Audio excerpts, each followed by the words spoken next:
من تحت الصفر بدأناها، لقمتنا حلال أكلناها، وطريق الشر رفضناها بنخاف الله، وطريق الخير يسرناها مش زي الغير صعبناها، كلمة شكرا ما طلبناها شكرنا لله. من تحت الصفر بدأناها، لقمتنا حلال أكلناها، وطريق الشر رفضناها بنخاف الله، وطريق الخير يسرناها مش زي الغير صعبناها، كلمة شكرا ما طلبناها شكرنا لله.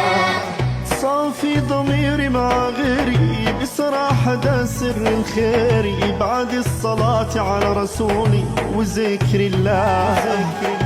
أما اللي يقول لك مجهودك أو ورثه من جدودك، قل له غلط راعي حدودك.